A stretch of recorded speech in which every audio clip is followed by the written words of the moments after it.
ఒక్కసారి కొమ్మూరి గోల్డ్ కి కాల్ చేయండి. తాకట్లో ఉన్న మీ బంగారాన్ని విడిపించి మార్కెట్ ప్రైస్ కి వాళ్ళు కొనుక్కుని మిగతా డబ్బులు మీకు ఇచ్చేస్తారు. జై తెలుగుదేశం, జై తెలుగుదేశం. నన్ను పరిచయం చేయమంటే మొత్తం స్పీచ్ చేశాడు రామ్మోహన్ రెడ్డి గారు. గౌరవ తెలుగుదేశం పార్టీ జాతీయ అధ్యక్షులు చంద్రబాబు నాయుడు గారికి, గౌరవ పాలిట్ బ్యూరో సభ్యులకి, గౌరవ శాసన సభ్యులకి, సీనియర్లకి, జూనియర్లకి, రాష్ట్ర ప్రజలకి, ముఖ్యంగా నాకు ప్రాణ సమానమైన తెలుగుదేశం పార్టీ కార్యకర్తలకి నా హృదయపూర్వక నమస్కారాలు. ఆఫ్లైన్ అయినా ఆన్లైన్ అయినా హైబ్రిడ్ అయినా మహానాడు ఎప్పుడూ ఒక మాస్ జాతర లాంటిది. పసుపు పండుగనే మన మహానాడు. ప్రతి కార్యకర్త కాళ్ళు ఎగరేసుకుని నాది తెలుగు జాతి, నాది తెలుగుదేశం అని చెప్పుకునే వేదిక మన మహానాడు. నేషన్ ఫస్ట్ అనేది తెలుగుదేశం పార్టీ విధానం. మన దేశం మన బాధ్యత. అందుకే గౌరవ ప్రధానమంత్రి శ్రీ నరేంద్ర మోడీ గారు ఒక పిలిపిస్తే నెల్లూరులో భారీగా మహానాడు ఏర్పాటు చేసుకోవాలన్న ప్లాన్లు మనం క్యాన్సిల్ చేసుకుని ఈరోజు హైబ్రిడ్ విధానం మనం ఏర్పాటు చేసుకుంటాం జరిగింది. హైబ్రిడ్ అనగానే టీమ్ 11 ఎగతాళి చేశారు.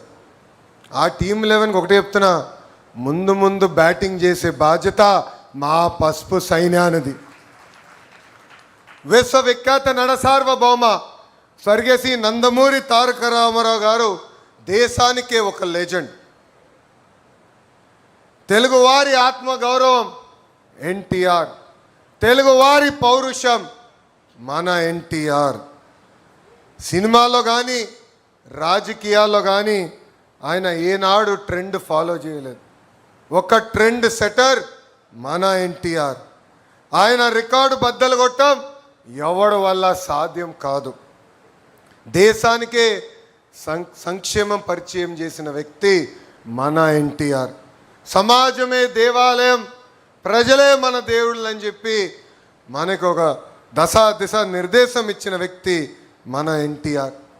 2 రూపాయలకే కిలో బియ్యం, పెన్షన్ విధానం, 50 రూపాయలకే హార్స్ పవర్ విద్యుత్, జంత వస్త్రాలు, పక్కా ఇల్లు, ఏకంగా గురుకుల పాఠశాలలు, మధ్యాహ్న భోజనం పథకం, పటేల్ పట్వారీ వ్యవస్థ రద్దు, ఇలా అనేక సంక్షేమ అభివృద్ధి కార్యక్రమాలు చేసిన వ్యక్తి మన అన్న ఎన్టీఆర్. స్త్రీ శక్తిని ముందుగా గుర్తించిన వ్యక్తి మన ఎన్టీఆర్. మహిళలకి ఆస్తుల సమాన హక్కు కల్పించారు.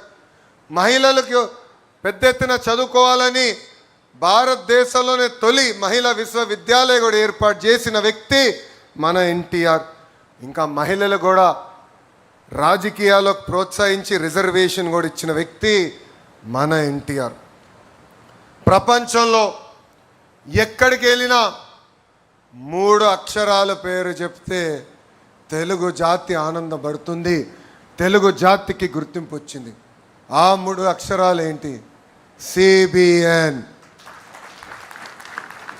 ఆ 3 అక్షరాలు ఏంటి? గట్టిగా చెప్పాలి, సిబిఎన్. ఎందుకు చెప్తున్నానంటే చాలామంది కుర్రోలు ఇక్కడ కూర్చున్నాం, వేదికమైన అనేక మంది యంగ్స్టర్స్ ఉన్నారు. పొద్దున్న లేచి దగ్గర నుంచి ఆయనతో పోటీ పడాలని ఒక తాపత్రయం మనలో ఉంది. కానీ ఒక విషయం మర్చిపోతున్నాం, 25 సంవత్సరాల కుర్రోలు 3 ఉన్నారు ఆయన లోపల. ఇప్పటికీ ఆ స్పీడు మేము అందుకోలేకపోతున్నాం.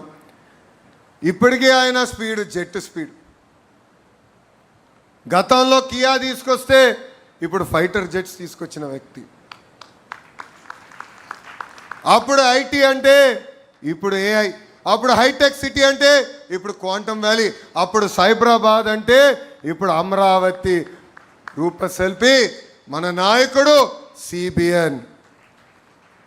భవిష్యత్తును ఎప్పుడు ముందుగా చూసే విజనరీ మన నాయకుడు సిబిఎన్. స్త్రీ శక్తిని మహాశక్తిగా గుర్తించిన వ్యక్తి మన సిబిఎన్.